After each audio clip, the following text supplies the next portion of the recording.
Are you ready to transform your summer into an epic splash-tastic adventure?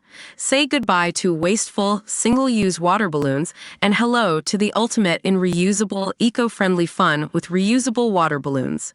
Check out the link in the video description to get yours on Amazon today. With her searingly honest stories about childhood traumas, sexual awakenings, and dull, lifeless marriages, few could write about human nature and relationships as powerfully as Alice Munro. But until her death in May, aged 92, fewer still knew that the winner of the Nobel Prize for Literature harbored a dark secret that ripped apart her own family. Just 2 months after she was feted in obituaries as one of the greatest short story writers, the literary star's daughter has horrified Munro's many admirers by revealing she was sexually abused by her stepfather from the age of 9. Worse, much worse, for a writer acclaimed for writing so acutely and sympathetically about relationships between mothers and daughters, Munro chose to stay with her pedophile husband even after he was convicted of his crimes, because she loved him too much. Andrea Robin Skinner, 58, says the truth was smothered for decades by not only her family but, because of her mother's fame, many influential people who knew something of what had happened but said nothing. On Facebook yesterday, Andrea said the focus of my story is the danger of silence. Munro's second husband, cartographer Gerald Fremlin, first sexually assaulted Andrea one night in 1976 at her Canadian mother's home in Ontario, where she would spend her summer holidays as part of a joint custody arrangement with Andrea's father. Fremlin climbed into the bed where I was sleeping and sexually assaulted me. I was 9 years old. Describing herself as a once happy child, she recalled, "The next morning, I couldn't get out of bed.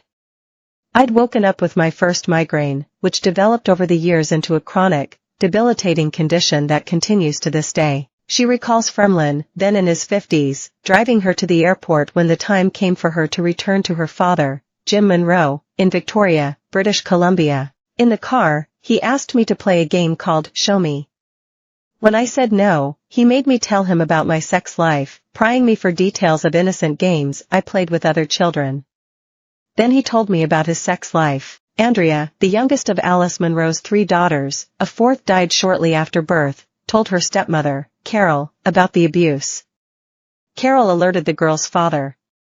Jim, a bookshop owner who'd married Alice in 1951 but separated from her in 1974, didn't tell his former wife. He also instructed Andrea's much older sisters, Sheila and Jenny, to keep it secret from their mother, saying that the needs of the fated writer were greater than his child's needs. All of them, Jenny now admits, were intimidated by Munro's growing literary fame.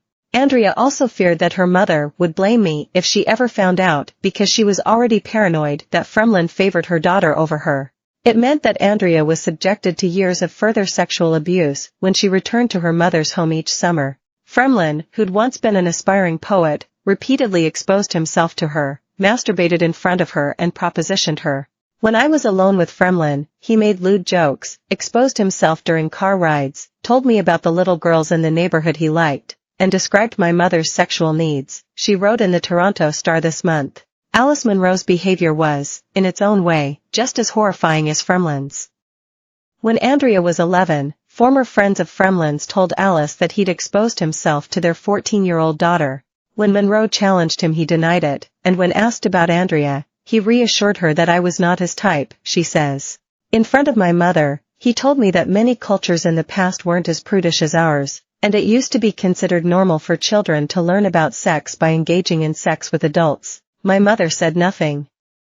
I looked at the floor, afraid she might see my face turning red. As she entered her teens, Andrea no longer held the same allure for Fremlin, but her ordeal left her suffering from bulimia, insomnia, and migraines, and she struggled at university.